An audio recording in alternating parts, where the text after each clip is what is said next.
Good morning दोस्तों, आप सभी को हमारे YouTube channel A K education Jharkhand में मोस्ट वेलकम है। आज हम लोग CDP child development and pedagogy का एक important topic stages of development के बारे में डिस्कस करेंगे इस वीडियो में कि डेवलपमेंट की अवस्थाएं कितनी होती है विकास की। तो स्टेजेस ऑफ डेवलपमेंट जो होता है वो 4 तरह का होता है। एक को बोलते हैं इन्फेंसी, दूसरे को बोलते हैं अर्ली चाइल्डहुड और तीसरे को बोलते हैं लेटर चाइल्डहुड और फिर चौथे को बोलते हैं एडल्सेंस जिसको किशोरावस्था। ठीक है, तो पहला हमारे पास स्टेजेज हो गया इन्फेंसी जो 0 से 2 ईयर्स तक होता है, फिर अर्ली चाइल्डहुड 2 से 6 ईयर, लेटर चाइल्डहुड 6 से 12 ईयर्स एंड एडल्सेंस 12 से 18 ईयर्स। ठीक है,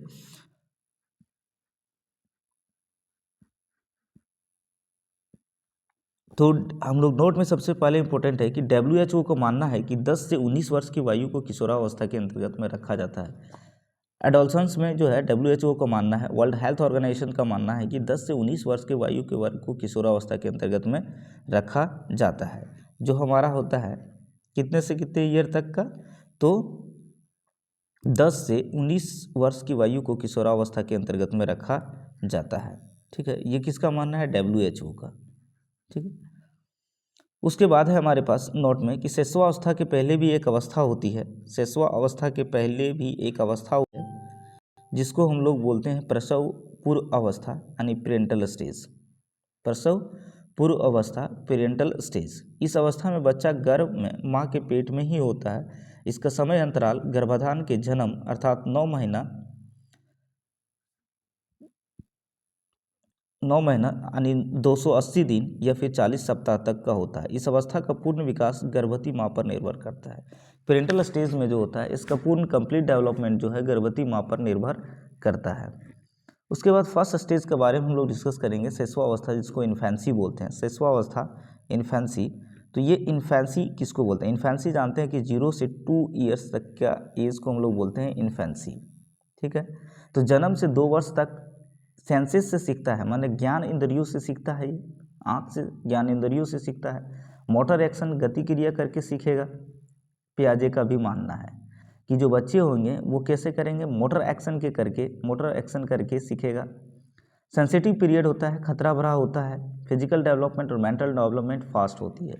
तो इन्फेंसी स्टेज में क्या होता है कि इसमें फिजिकल डेवलपमेंट और मेंटल डेवलपमेंट जो होती है वो फास्ट होती है। उसके बाद दूसरा स्टेज हम लोगों का है अर्ली चाइल्डहुड। दूसरा कौन सा है? Early childhood. ये होता है हम लोगों का अर्ली चाइल्डहुड 2 से 6 ईयर तक। 2 से 6 ईयर तक होता है हम लोगों का early childhood. Early childhood toy age, खिलौना का आयु कहा जाता है इसको। प्ले एज कहा जाता है। प्ले एज किसने कहा है? एरिक्सन ने। फास्टेस्ट लैंग्वेज डेवलपमेंट होता है इसमें, सबसे ज़्यादा लैंग्वेज डेवलपमेंट फास्ट होती है अर्ली चाइल्डहुड में। इमिटेटिव एज, नकल करके सीखना, इसी एज में नकल करके इमिटेट इसीलिए इसको इमिटेटिव एज बोलते हैं। भाषा विकास के लिए पूर्व बाल्यावस्था sensitive, critical, fastest language development संवेदनशील होता है। तो भाषा विकास के लिए सबसे पूर्व बाल्यावस्था जो होता है वो हमारे पास अर्ली चाइल्डहुड होता है। उसके बाद फिजिकल डेवलपमेंट फास्टेस्ट होता है आफ्टर बर्थ। जन्म होने के बाद सबसे ज़्यादा फिजिकल डेवलपमेंट जो है वो अर्ली चाइल्डहुड स्टेज में ही होती है। इसमें socialisation is also rapid, socialisation process भी इसमें तेज हो जाती है। पूर्व बाल्यावस्था जिसको हम लोग अर्ली चाइल्डहुड बोलते हैं। तो इसको खिलौना का वायु भी कहा जाता है। प्ले एज, इसको खेल का वायु भी कहा जाता है एरिक एरिक्सन के थ्रू। एरिक एरिक्सन ने बताया इनको खिलौना का वायु, टॉय एज। उसके बाद जो थर्ड हमारे पास है, थर्ड है उत्तर बाल्यावस्था। उत्तर बाल्यावस्था जिसको लेटर चाइल्डहुड बोलते हैं। लेटर चाइल्डहुड जो है वो हम लोगों का 6 से 12 वर्ष तक के आयु को बोलते हैं लेटर चाइल्डहुड, जिसको उत्तर बाल्यावस्था। तो उत्तर बाल्यावस्था होता है 6 से 12 वर्ष तक की वायु। और टोली अवस्था, इसको गैंग एज के नाम से जाना जाता है। लेटर चाइल्डहुड को गैंग एज के नाम से जाना जाता है। गेम एज एंड स्पोर्ट्स, इसको गेम एज स्पोर्ट्स के नाम से भी जानते हैं। एलिमेंट्री स्कूल एज के नाम से भी जानते हैं लेटर चाइल्डहुड को।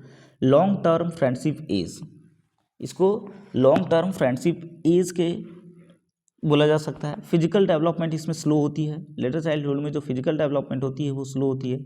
शैडो मैच्योरिटी, मिथ्या परिपक्वता होती है। मोटर डेवलपमेंट इसमें फास्ट होती है, गति क्रिया जो होती है इसमें फास्ट होती है। और हमारा लेटेंसी स्टेज जो होता है सुषुप्ता अवस्था, ये फ्रॉड का मानना था। ये कौन सा अवस्था होता है? सुषुप्ता अवस्था। इंडस्ट्री वर्सेस इन्फेरियोरिटी एरेक्शन का मानना है कि industry versus inferiority Erikson. Concrete operational, पियाजे का बोलना है कॉन्क्रीट ऑपरेशनल, लेटर चाइल्डहुड। उसके बाद जो हमारा नेक्स्ट है वो नेक्स्ट है फिर हम लोगों का किशोरा अवस्था, जिसको हम लोग बोलते हैं एडोलसेंस। किशोरा अवस्था, एडोलसेंस। एडोलसेंस कितने से कितने ईयर तक होते हैं? एडोलसेंस 10 से 18 साल तक होते हैं एडोलसेंस। किशोरावस्था ट्रांजिशनल पीरियड, परिवर्तन का काल, संक्रमण काल, इसी को कहा जाता है एडोलसेंस को ही। गोल्डन पीरियड, स्वर्णिम काल, गोल्डन पीरियड भी किसको? एडोलसेंस को कहा जाता है। स्ट्रेस एंड स्टॉर्म, तनाव और तूफान की अवस्था, स्टैनली हॉल के द्वारा स्ट्रेस एंड स्टॉर्म की एज कहा गया है इसको। स्ट्रेस एंड स्टॉर्म यानी तनाव और तूफान की वायु, ये किसने कहा है? तो स्टैनली हॉल के द्वारा बोला गया है। लीडरशिप स्किल्स इसी एडोलसेंस स्टेज में ही डेवलपमेंट होता है। Lakhs of emotional stability, identity crisis का अर्थ है कि बच्चा वह ढूंढ रहा है मैं हूँ कौन, एरिक एक्शन के अनुसार। ब्रीज पीरियड माना जाता है इसको। एडोलसेंस ईगोसेंट्रिज्म होता है, ईगोसेंट्रिज्म। स्प्रिंग सीजन, बसंत ऋतु के नाम से भी जाना जाता है एडोलसेंस को। तो यहाँ पर चाइल्डहुड ब्रीज के जैसा काम करता है एडोलसेंस, पहले इससे पहले चाइल्डहुड और फिर अडल्टहुड।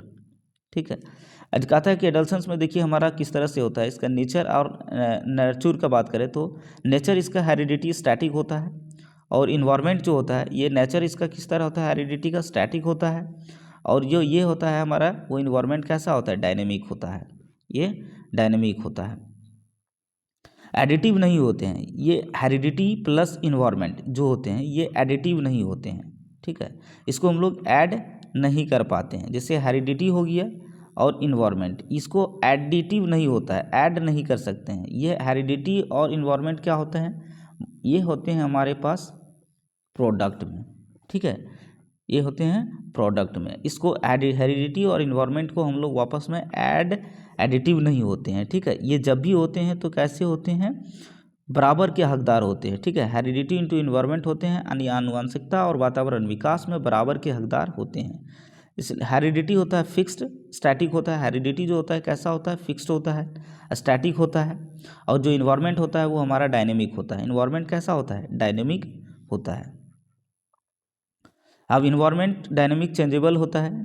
डायनेमिक दैट मीन्स क्या? चेंजेबल, परिवर्तनशील है। Heredity can be fast views as something that sets a range basis without with in individual development actually shaped by the support and opportunities of the environment.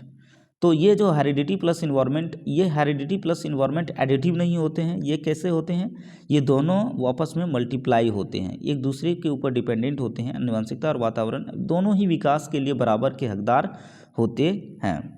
ठीक है, उसके बाद हम लोग ये हम लोग चारों देख लिए स्टेजेस ऑफ डेवलपमेंट एडोलसेंस तक। तो स्टेजेस ऑफ डेवलपमेंट के 4 इंपॉर्टेंट स्टेज थे: infancy, early childhood, letter childhood and adolescence.